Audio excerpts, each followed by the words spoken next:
starts in 10, 9, 8, 7, 6, 5, 4, 3, 2, 1, go.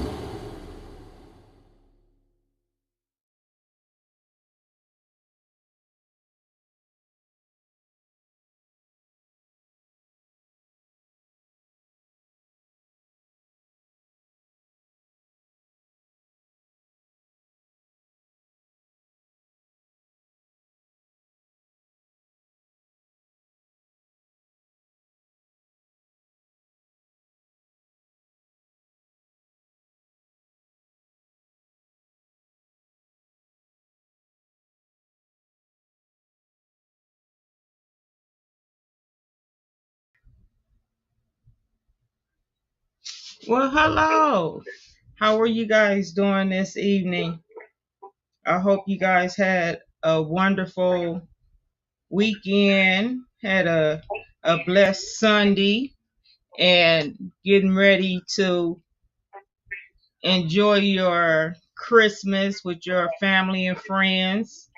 We're just waiting on Cornell to call us, but I just want to remind you guys that um, during this time, people that have lost loved ones, it's still kind of hard for them to adjust with their loved ones being gone. So don't push them into doing anything.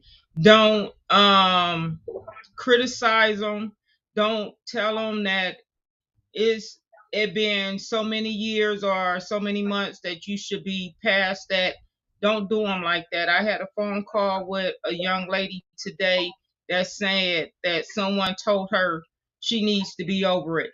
Number one, you never get over a loss of a loved one, especially if it's a child. Well, until we get Cornell here, we're going to go ahead and we're going to just start the show.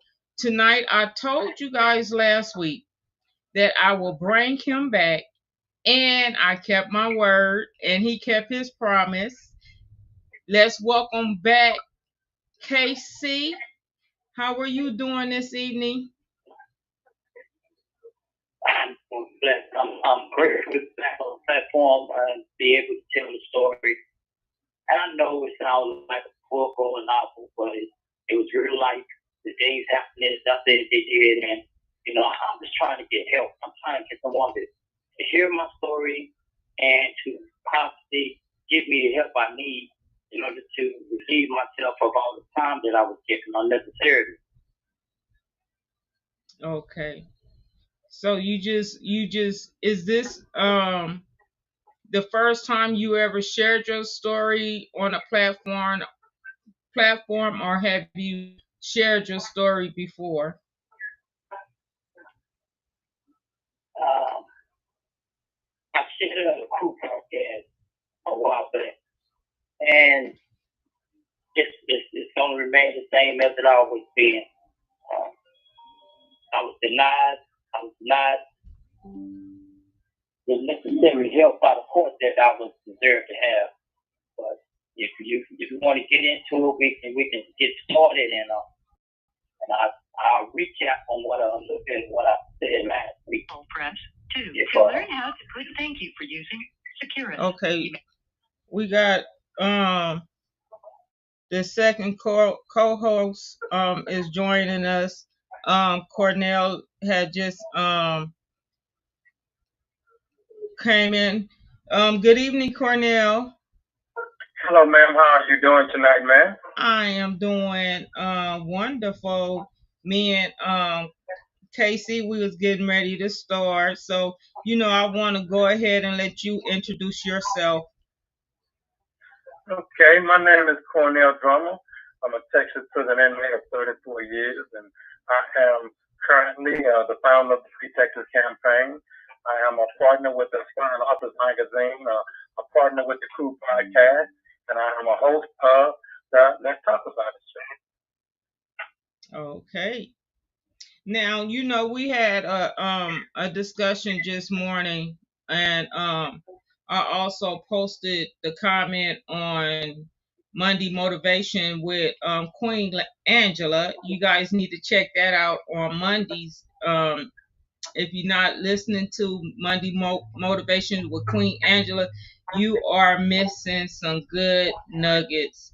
You have to tune in and listen. Well, just morning, I posted that a lot of people don't think that color plays a part in the justice system and during the sentencing phase. But you know me, I always love to make sure that I'm giving out right information. I went on and I did my research. And when I researched it, it came back saying that just like I thought, it does. Race do plays a part in the justice system when it's come to sentencing and jury and other things. So I don't know who want to start first. If it's Casey or Cornell, Okay, well, I will go ahead and allow Mr. Casey to come on first, ma'am, and go ahead and tell his story because his story intertwined with what I'm gonna go ahead and say. So, Mr. Casey, how are you doing, sir? I'm doing good, Cornel, and Okay, sir. we're gonna start it off. So, Well, have your fun, sir. like I said, 15 years ago, November 29th, 2009, I was at work at San Antonio International Airport. I get a phone call from a guy who was having a relationship with my wife. The guy, I was wondering what really happened because I had sugar that was put inside my truck. Somebody had placed sugar in my truck. Come to find out this guy had did it. He was mad that my wife wouldn't leave me to be with him. And he called me at my job, confronted me, threatened me about my wife, that she's going to always be with him, that she's his, and there's nothing I can do about it. Of course, we get into an argument. I get mad. I had to get someone to talk to me because we had an argument about this guy that she was sleeping with, putting sugar in my truck. So when I get home, we get into an argument. My stepdaughter calls her brother. Her brother comes over to our house with two of his friends. My stepson and his friends, they crip game and they in the game. The stepson and his friends had guns on them. I ended up having to shoot my stepson, who threatened me. He threatened to kill me. I shot him in front of my neighbor's house while he was pointing a 9mm gun at me, threatening to kill me, threatening to shoot me. My neighbor witnessed it. He heard it. He testified in trial that he heard this.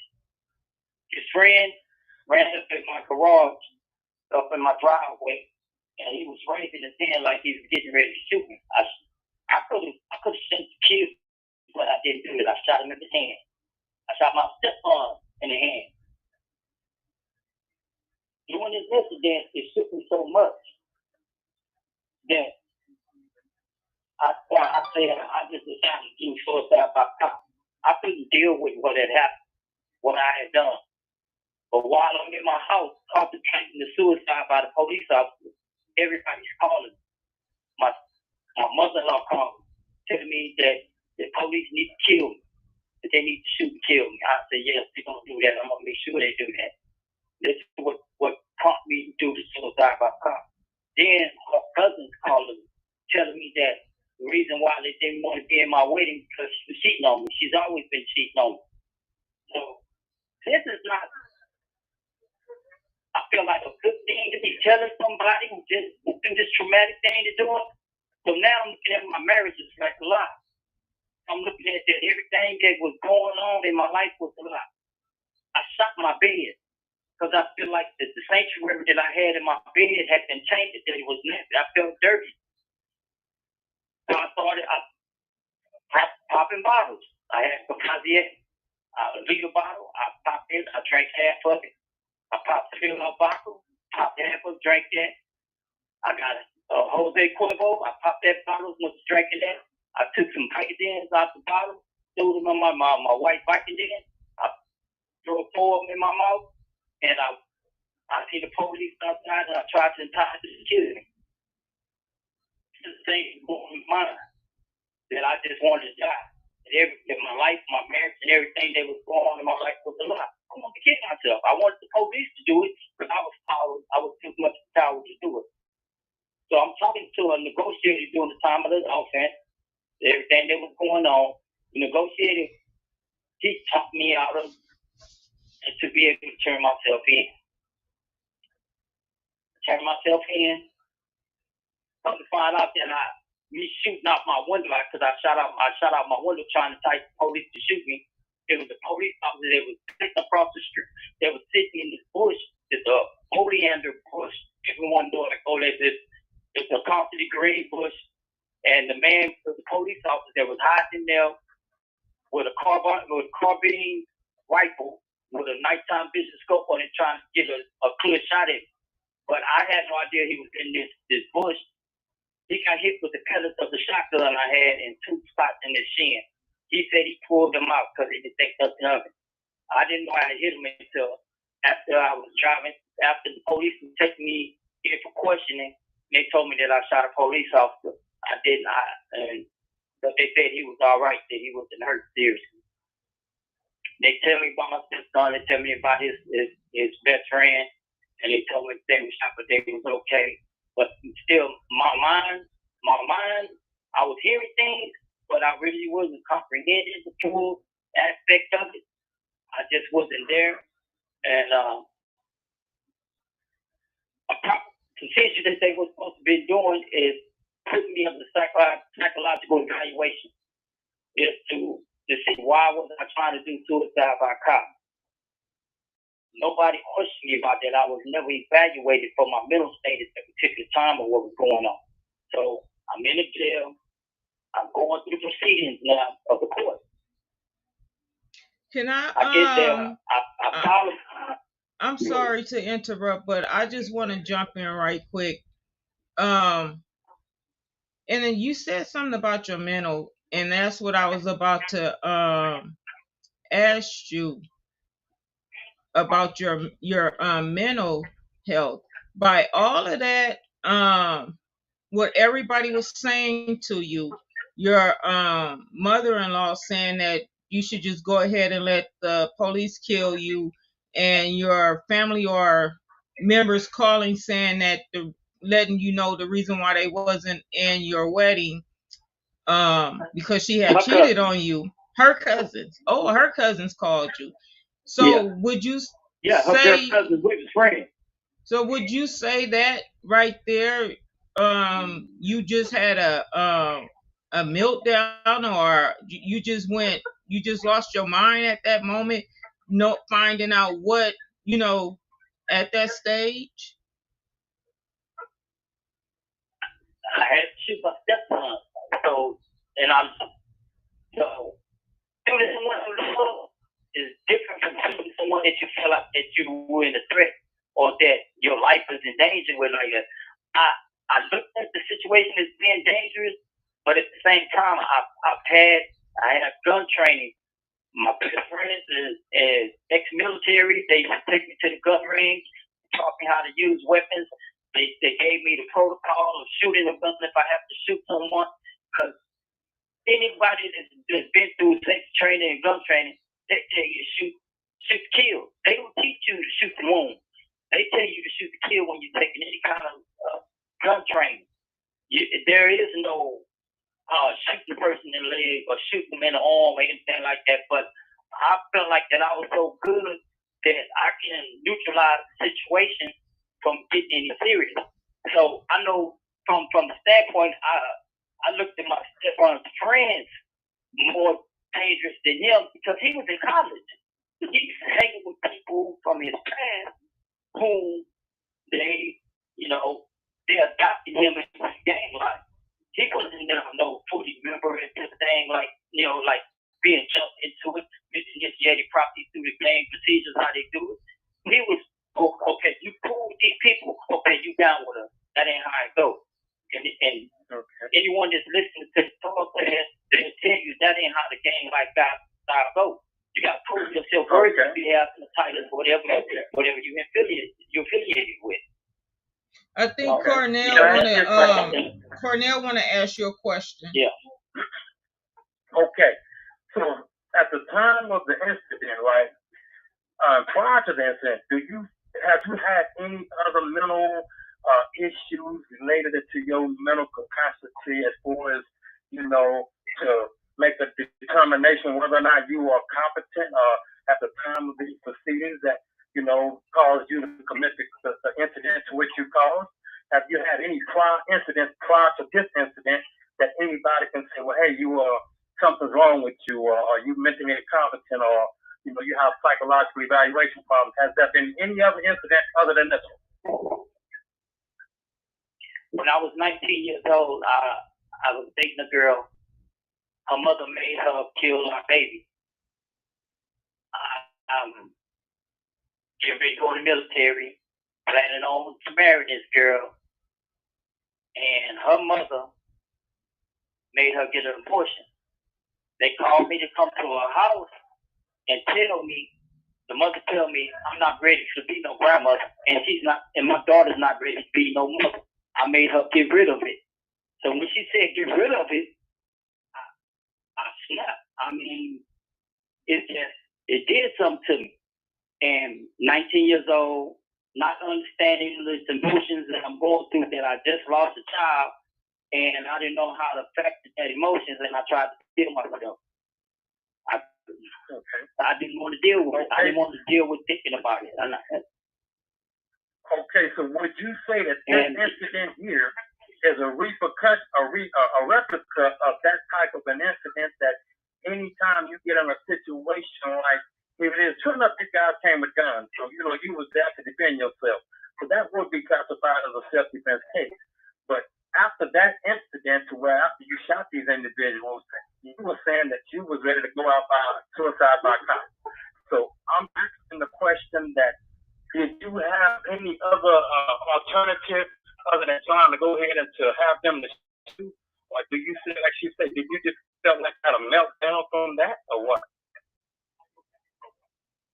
Mentally, I was not there. I mean, as you say, Casey had left the building.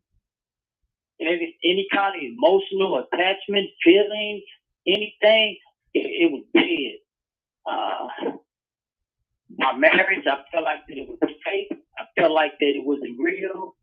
I love this woman, and I love her kids, and to have hurt a son, that destroyed me inside, and I didn't know how that happened. And to me, I felt like that I was a failure to my family. I felt like that I felt lost. So I felt like it would better be dead than come back to prison. I've been to prison before. 24 years ago, I wasn't planning on making no trip back to no prison.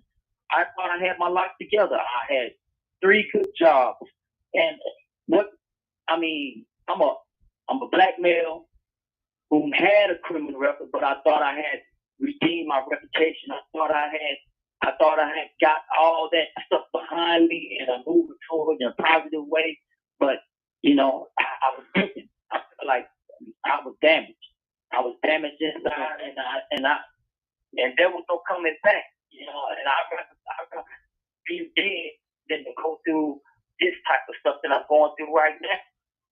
This living in this warehouse, looking like that I'm some kind of gross national product, that I'm some kind of, just existing to make other people money other than myself. This is not being treated like an animal, less than an animal. The animal gets better treatment than I'm getting, and any of us getting treatment.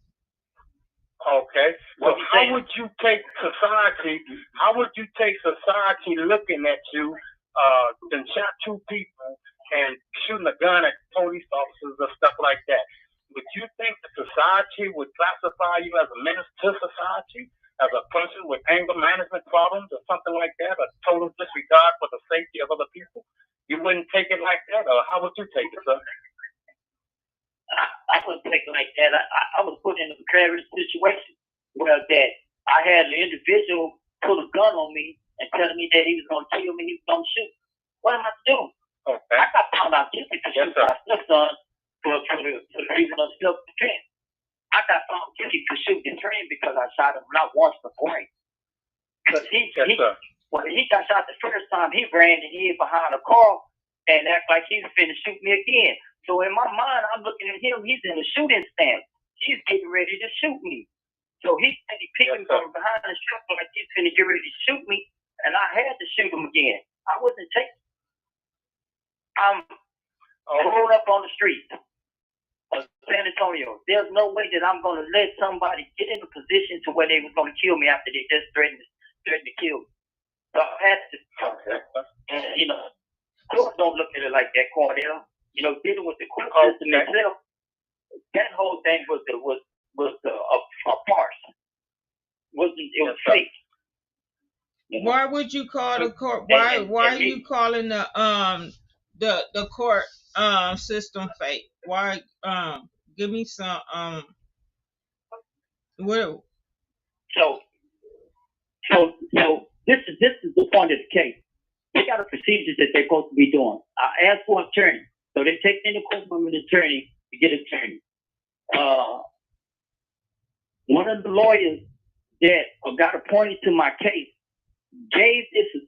Okay, I got appointed an attorney. His name was Albert M. Gutierrez Jr. Albert M. Gutierrez Jr. came to visit me. He gave me a contract to sign with him. In this contract, it stated that for me, he said, don't talk to anyone. Don't talk about this case to anyone. So, okay. He told me that he can give me 25 years if I decide to plea bargain on it. But he said, I'm also going to get you psychologically evaluated from stuff that I told him. The things that I repeated to y'all, that's what I told him about what happened. He told me he's going to get me psychologically evaluated. Okay. After he came to see me, probably about 2-3 weeks later, this other attorney came to see me. His name was Charles J. Bunk. Charles J. Bunk told me, I told him I got a lawyer. He said, that other lawyer, you're not going to see him again. I'm a $100,000 lawyer, you're getting free. That other lawyer can't do for you what I can do for you. With 2 prosecutors that's prosecuting your case, I taught them their job. The judge that's prosecuting you, that your child is in, he said, she's a personal friend of mine. Nobody can do for you what I can do for you in that courtroom. So I'm thinking that this is proper procedure. It's not. He violated code of ethics of the Bar Association by talking to another person's client without their permission. He's not supposed to do that. That's part of the code ethics. Secondly, they didn't take me before the court to tell me and to file a motion. They're supposed to file a motion for withdrawal. And the motion of withdrawal, then they asked for a motion for substitution. So for the switching of counsel. None of these procedures were followed and none of these procedures were done. They got to ask me, do I consent or do I object to my attorney being changed? They didn't do that. Texas Code of Criminal Procedure 26.04. That's the assignment and the assignment and replacement of lawyers. It's also Code of Civil Procedures Rule 10. That's a violation of the withdrawal. That's another thing that they didn't do. They didn't follow the rules, protocols, and procedures of the court. They switched this lawyer, gave me this lawyer. This lawyer was set up.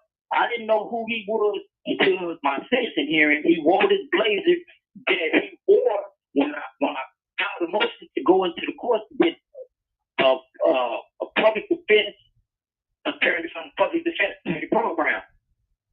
And he had gave the DAs that was prosecuting my case, he gave them advice on how to fight the case, and he gave advice on if they should start my sentencing with my plea bargain at 30 years. But this is the same man that's in this courtroom that's representing me. He hired an investigator. The investigator did not do investigation. I asked him questions. Who did he talk to? Who was the address? He couldn't tell me nothing. So me and him had a falling out. That's one thing.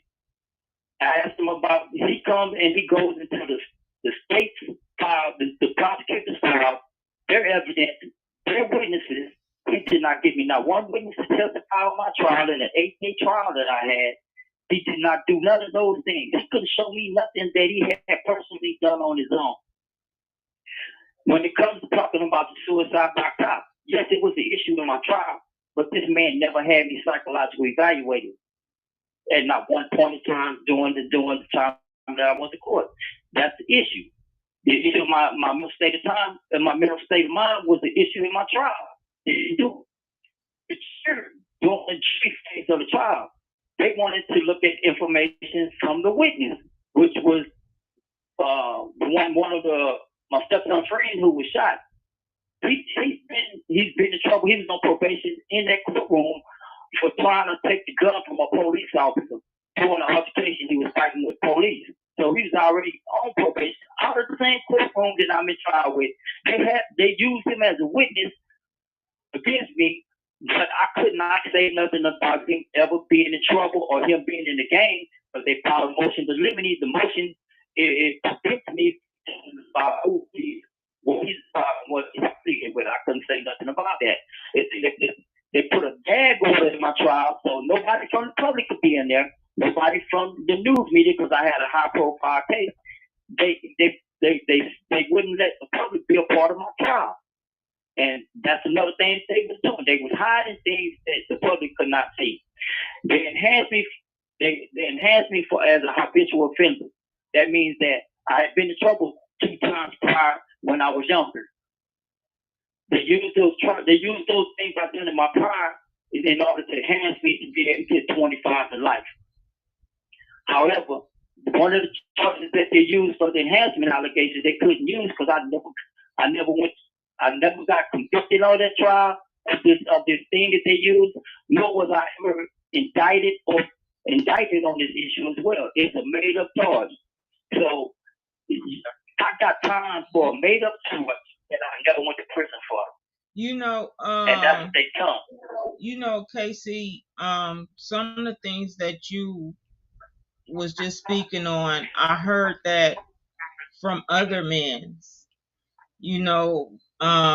Them when they go into the courts, they have charges that they're not able to defend against, or the judge will say, well, they just because it was mentioned that they let it stand. You have 1 minute left. How can you convict somebody if you don't allow them the chance to defend against the crime, that whatever you're accusing them of?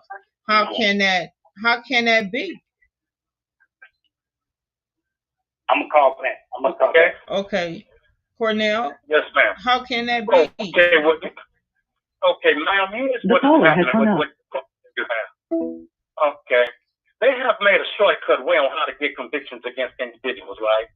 Okay, here's a study. In 2021, the Duke Law Journal published a study by scholars Neil L. Chacam and Mr. J. Jenkins titled Pay to Play. The study compiled data from over 260,000 felony cases from January of 2005 through May of 2018 in Harris County, Texas, whereas Houston, okay.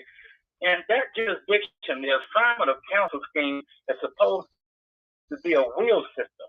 This is where private attorneys acting as independent contractors and compensated with public funds are individually appointed using a system of rotation to private legal representation to an indigent defendant. However, whereas the list rotation is the law, it surely wasn't written in stone because the study found that the Harris County judge who have to be elected to the court turn auction block award the lawyers independent contractors who contributed funds to their campaign more than twice the amount of cases they assigned to non-donors. Donors generating over 27 times the amount they donate to the so-called judge campaign. Hence, the donors are overwhelmed with a large caseload and can only underperform since They're paid because of the number of days they spend on the case.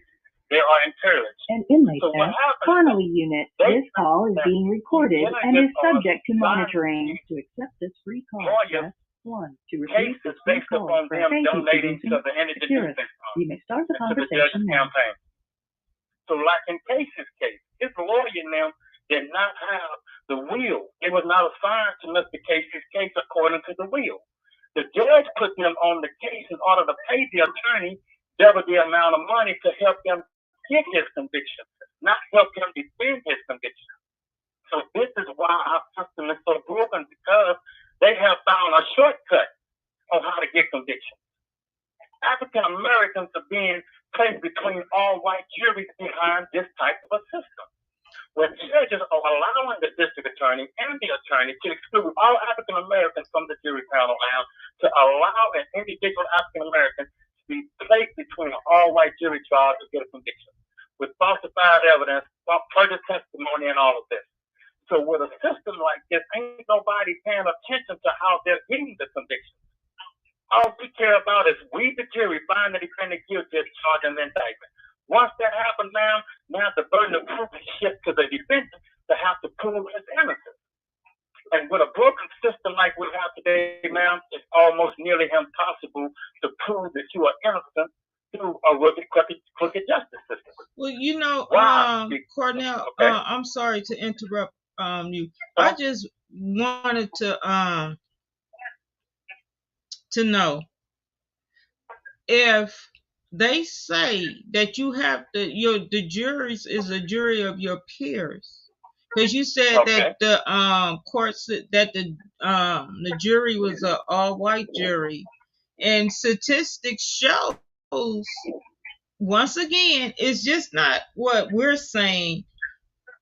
Statistics shows that African American men do not have a jury of their peers.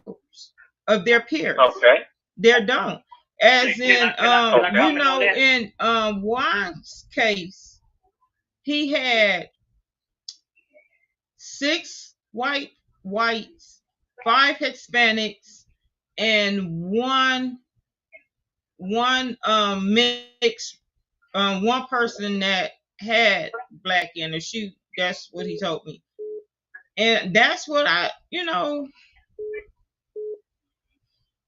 Okay. This system is not designed for us. It's not designed for the people of color. It's not designed for the our brown brothers and sisters. It's just designed for one person, because what I'm hearing with Casey and what I hear from the other men, is basically the same thing. Everybody is in the same thing. In the, they say the same things. Casey, I believe this question is for you. What evidence was used against you in your trial, and why do you believe it was misinterpreted or incorrect? Casey? First of all, one of the main issues that was used against me was my past. It was like I was going to trial for something I did when I was in my youth stage. Yeah. And I done something in my youth stage. It wasn't something that the trial that I was on right now, they told me this is what the DA told me prior to that. They was acting friendly, but they was acting friendly because of my attorney. My attorney was talking their charge. So what I was getting from them, they said if I hadn't never been convicted of anything in my prime, I lost a year. So during the time that I was inside, when I was applying for attorney, one of the DAs that was in there telling the 2 prosecutors, two white females, that they couldn't use apply to fix. I'm listening to everything that's going on. They put me into that courtroom after hours when the courtroom is supposed to be closed. I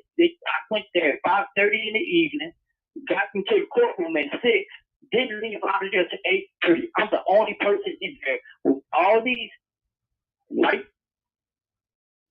DAs and the white judge. And so they looking at this other attorney whom used to be a head prosecutor in the courtroom.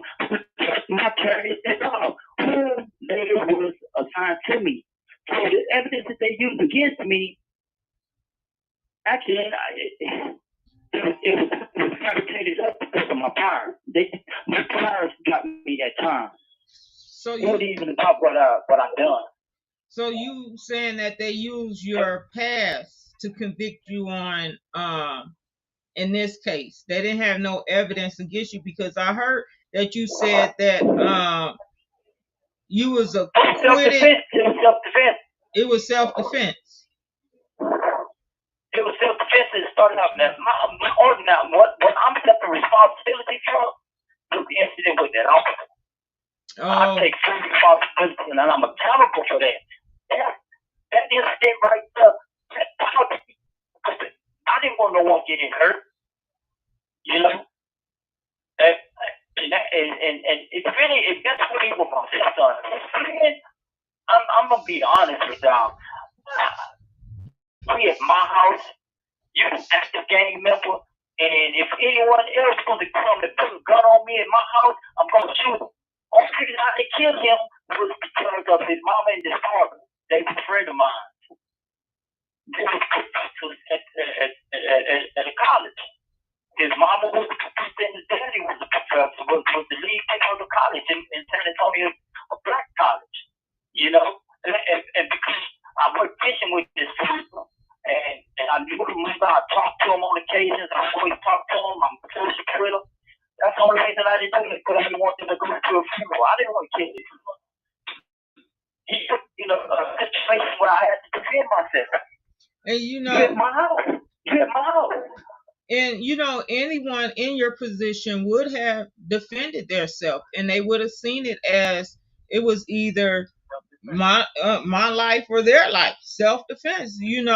And so I understand what you're saying with that you taking responsibility what happened to your action towards the officer.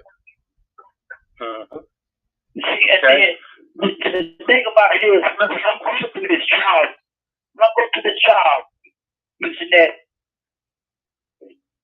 this lawyer, he didn't call out one witness to testify on my behalf.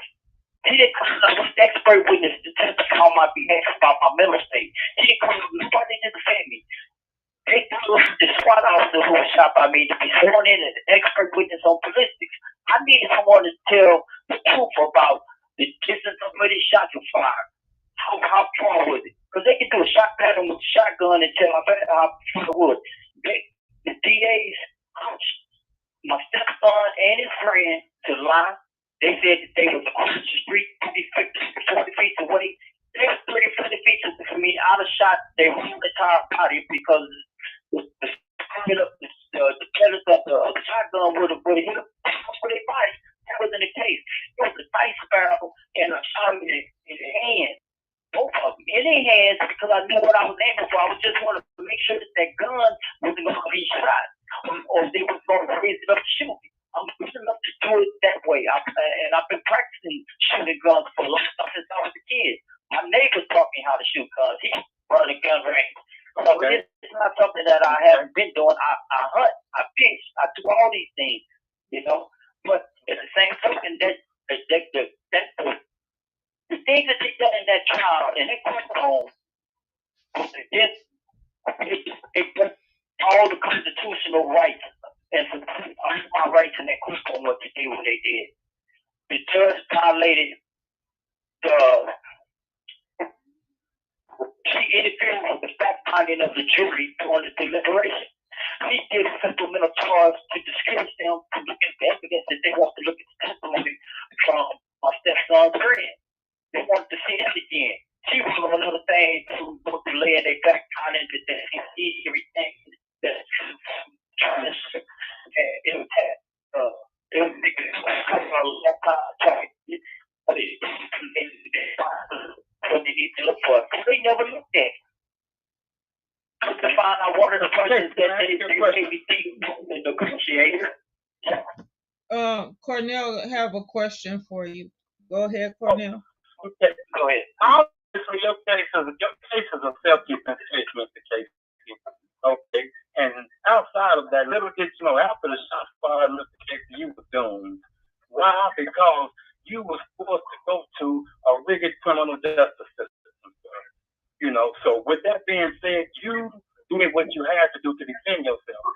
So now, outside of that, little did you know, when you got to the criminal justice system, you didn't know that your lawyer was going to be a former assistant district attorney, and that the judge who assigned him to represent you was paying him double the amount of the money to help get your conviction.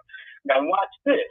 The same individuals who you relied on became the San Antonio City's attorney, the DA, the Justice of the Court of Appeals, the judge, and the district attorney again.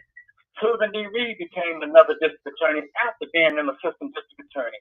This individual, she controlled the Bexar County Courthouse where he was convicted at. So they did not want African Americans on the jury panel. And it was already stated that African Americans were not allowed on the jury panel. My name is Cornel Jackie Drummer, and you can Google my name. I had 2 all-white jury trials in San Antonio, Bexar County Courthouse. I, too, was represented by a court-appointed attorney, Demetrio Duarte Jr. He was an assistant DA in the same courtroom. Little did I know. So you were doomed after the shots were fired, Mr. Chief. And now here it is, trying to challenge your conviction, to try to help overturn your conviction is going to be an uphill battle. Why? Because the judicial system is built to help you fail. That's the system right now we're dealing with. So, But- you know, like I said, But what ain't it, you know, can you use because I know me and Casey was talking earlier and he was telling me about a case that's similar to his case. Can he go into court and present that case, the similarities of that case? He can use the find information. Dr. Steady in the court to me at one point in time in the high profile tank that I just in. He's the white guy. He shot a police officer in the chest, which was in the look, and he shot his best friend behind his girlfriend. And that guy was paralyzed in his arm. But this allowed these guys to plead party to 19 years in prison. He only have to do 9. So more than likely, he's at home already. Oh, he at home. You know, because maybe you start off for 40 years for people. So why not just go ahead and go to trial and take my chances? And why I'm taking my chances? After effect. They support the rights of individuals in the courtroom. You don't know the rules, regulations, and policies and guidelines of the court. You don't know the things they can't do. We don't know these things. You know, we think there's law and order in them courtrooms. There is no law and order in them courtrooms. Just like them DAs be acting on that courtroom, they act like that for real. They cheat. They will cheat. There's no ethics in what they're doing. You know, so I look at this. Even with the appeals lawyer, I had one lawyer. She quit being a public defender, so they give me another lawyer. They gave her 11 days to protect my appeal to fight my case. While Alon's got 45 other cases that she's working on. She got 11 days. She ain't looked at my case in 11 days trying to do the best thing she can do for me. So basically, you saying your public defender was overworked, that she had 25 more cases and they gave her 11 days to overlook your case? Yeah, this is what she wrote me after she did the brief to fight my case. She said, in my opinion, they have a public conviction. That anything that you do after this here is purpose. I basically just need, I'm going to paraphrase this because this is what I got out of it, that I just need to give up at this bit of time. So, you take my case, put it on my own, I started 1107. I challenged the insufficiency of this and the ineffectiveness of the counsel. have to answer that by affidavit. See, the affidavit, and it's true. So the affidavit that you wrote, this is one of them because I feel like it's about not having to be psychologically evaluated. So they told the lawyer to explain it. They told the Brock to explain why he can have me psychological evaluated. He said, in my opinion, I didn't feel that Mr. Willard needed to be psychologically evaluated.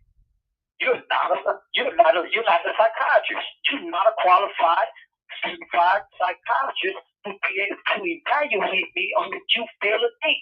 That's not your expertise. You're a lawyer. You're trained to be a litigator. You're an agent of the court. And you're acting outside your expertise to be able to assert any kind of communication about my mental health. You can't say what my mental health is because you're not a psychiatrist. Right. Let me jump in right quick. Let me jump in right quick. So, are you telling us that you went through a whole trial without being evaluated, having your mental evaluated? They did not evaluate you? Yes.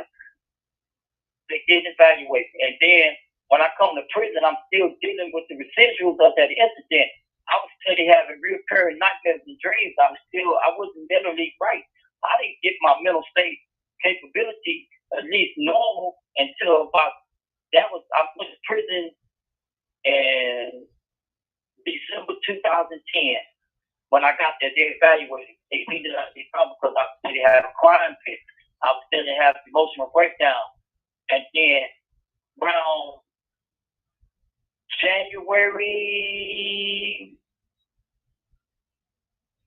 between January and June of 2015, I was able to snap back through mental health treatment and assistance by a woman that was on the Mark W. Side unit. She was in my mental health counselor and psychiatrist. Her name was April Moore. And I give everything to her because she helped me to regain my comfortable mental state and helped me shift back from that incident because I was messed up for a while. I was really out of there. You know, psychologically I wasn't there. I was there recurring. I waking up in sweat and fear that somebody was standing over me. So I had all different kinds of versions of the event in my head, in my mind. It was really hard for me to get over that issue for a minute. But through her coaching, through her care that she was giving me, and she was a black woman. And I haven't had anyone I still go through the mental health to talk things out, to keep my growth, keep my mental capability at its where I feel like that I'm stable, you know, because every now and then you need to talk to somebody. You gotta talk about it. There's too many deaths going on around me as well. Too much stuff happening in life, and anything could be a trigger. You gotta know your triggers in order to be able to know when you need to go get some help. And right. I know my triggers and I know what I need when I'm having. Can I ask you a question, Mr. Casey? For anybody that's listening to this podcast tonight, what would you want from them to take from your story? And if possible, how would they be able to help you in this situation to get some type of help that you need in order to get your case reviewed back into the court system, sir? If I was going to contact an attorney that left my case and disappeared on me, I want to answer. Because what happened? How did you disappear from me? His name is Albert M. Gutierrez Jr. What happened? How did you leave my case? You told me you could get me 25 years. You told me not to talk to anyone. How did you leave my case, and how did this other attorney become my lawyer? You know, them the answers that I need fulfilled. Because if you can tell me that he can get me in 25 years, and he can write a statement that he told me that I can get my case back in the courtroom. And that's one of the issues that is that still to this day, he's still showing as my attorney because he never filed a withdrawal to get off my case. Okay. So with that being said, Mr. Casey, there are procedures for which they have to go through with situations like that. Under the Indigent Defense Fund, they have a place called the Indigent Defense Fund. And if an attorney is assigned to your case who's not supposed to be your attorney, they're supposed to conduct an investigation into that. Why? Because you have state agencies who are paying out money, which is taxpayers' money, to attorneys to help these attorneys to represent people. So if you're saying that your attorney was not assigned to you, without being a part of the wheel of the 5 attorneys on your case, and that the judge who assigned him to be representing you was not actually following the protocols, don't you think that it would be necessary to seek some type of criminal investigation into that process? Well, let's go for the system. They protect their own. Committee, I filed complaints on it, I talked to the Bar Association, and what they tell me, it's been too long. This issue is they can't do nothing about it because they have an expiration of time on it, and they appreciate my reporting the issue and stuff, but there's nothing they can do on it any matter. So yeah, they sweep it up under the rug. They're not trying to help nobody. I hear a lot of that a lot of men get time barred, that they say once they go through the appeals, they keep giving the states back the law. They giving them back their own law, and they keep getting denied. And then by the time they keep filing all these appeals, trying to get back in court, trying to prove their innocence, now they time barred. Time done ran out. Now that's it. So when they get time barred, Cornel, what then? Okay, ma'am, that's a good question to be raised. Okay, now, here it is, ma'am. Here's where it started at. According to the executive branch of government, the list of replete with lawyers Joe Biden, DA, and the Attorney General Kamala Harris, Barack and Michelle Obama, George Bush, Bill and Hillary Clinton, and the Kennedys. These individuals were attorneys from the beginning. Then on the law scale, you got Texas Governor Greg Abbott, then you got the previous attorney, which is Rick Perry. Now you got these attorney generals now running for lawyers and coming from district attorneys and stuff like that. So now our system has came up with a process on how to limit you from being able to challenge your conviction. We have now what we call Anti-Terrorism Act. If you don't file something within 1 year after discovering this information, then you time barred. We have something called a subsequent writ application law. If you file one application, you have to find everything that you can locate in that case to say that it was a violation of your constitutional rights. So now, just mind yourself, it'll take you mainly 2-3 years just to even get your records. Sometimes it takes you 10 years just to get your records. So by the time you get your records, ma'am, you have already been time barred. So now when you challenge your conviction, if you discover something after you challenge your conviction, man, the courts say that they do not have jurisdiction to consider that. Why? Because you could have brought this up on your first issue. So now, as of what you just asked, now they saying that we're time barred from being able to raise anything else within our conviction because we should have raised it first time. So that's a big if they not giving you the proper representation. If these people are not working for you, they're overworked, and they only got giving them 10 or 11 days to look at a case. Make it make sense. I just seen on the Missouri governor just exonerate, just released the first white cop that hung a black man. He's out. And this is the same governor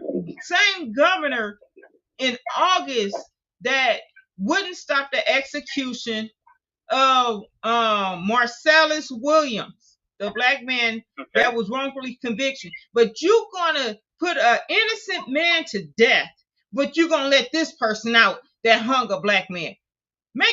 You know what? I'm gonna let you guys finish because my blood pressure is raising. Okay, well, let me get this one out of the way. Go ahead, Casey. Okay. Now this is the stick. This is the issue right here.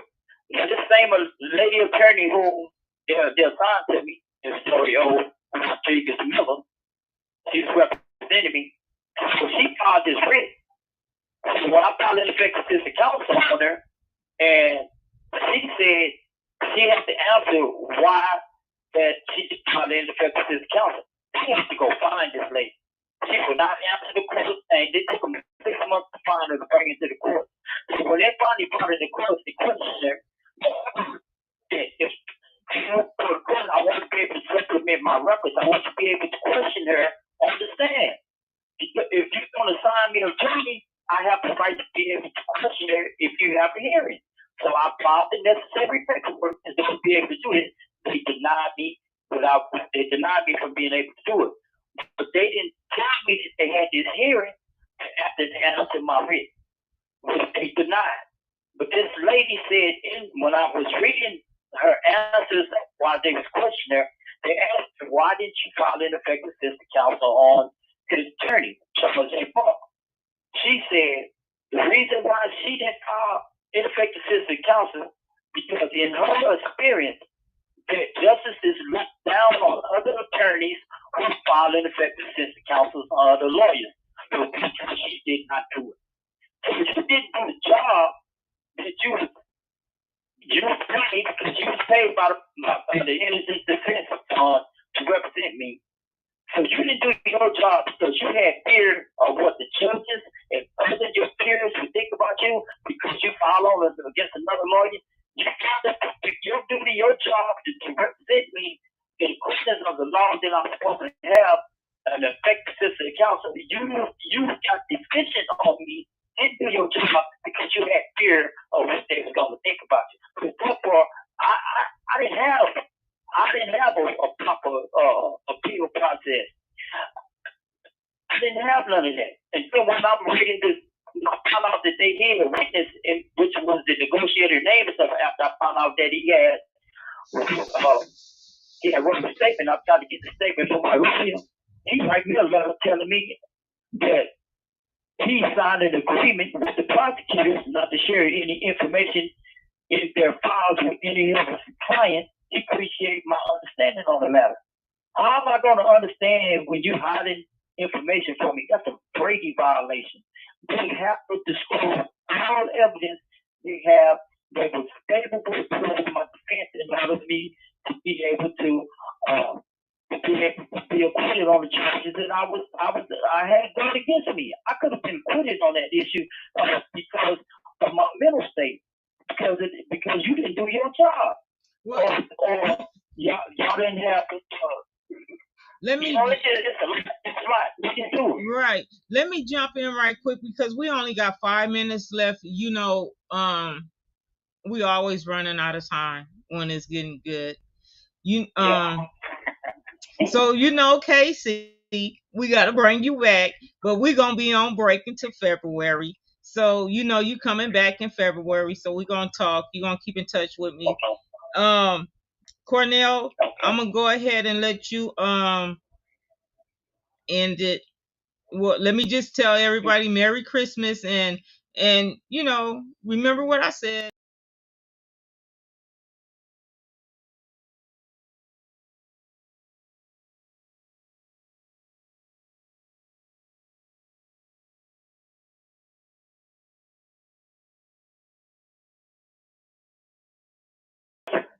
Me and my family, my brother and fellow counselor, stage 4. This is a real hard thing for me right now because he's my only brother. And I understand how people exist these days, y'all. If you got a grudge against your family members or if you got something going on, forgive them, love them, and just understand, man, we are not perfect. Human beings are not perfect. We're imperfect. Only Jesus is perfect. So I tell y'all all that. Love on your family, kiss them, hug them, and tell them you love them. And I thank you for the time, man. Okay. 3 minutes, Cornel. Wrap it up. Okay, for everyone listening The to this caller has hung podcast, up. Merry Christmas and Happy Holidays for y'all. And for anyone listening to this podcast tonight, we're really talking about the United States criminal justice system and how messed up our system really is. So really what we should be trying to do is to go to the polls, to push laws to try to have these people to come back and to revisit our criminal justice system. We have a president who passed a First Step Act. And in the First Step Act, it does nothing to try to curb the problems in our criminal justice system. It only taps into the top of the iceberg, the criminal justice system. It does nothing to address these judges, these lawyers, these prosecutors, these crime labs, you know what I'm saying, these mental health evaluators. Okay, it does nothing.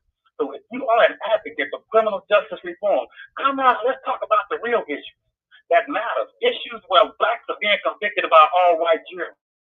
Judges are being paying lawyers double the amount of money to help get convictions. Let's come out and talk about these issues and raise the concerns about how African Americans, and not just African Americans, but anybody, because this deals with everybody, not just the African Americans, but the statistics are real. So let's believe in the statistics. So this is for everybody. Let's talk about it. It's for everybody. So come on out, join the show, and guess what?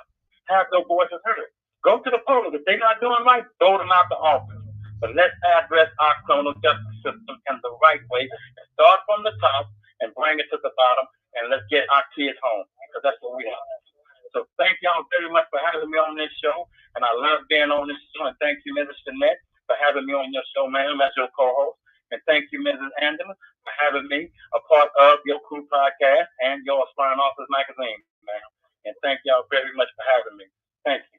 Merry Christmas, everyone. Enjoy your holidays. We'll see you back on Monday with our bonus show, and then that will be it until February. Love you guys. Have a blessed holiday.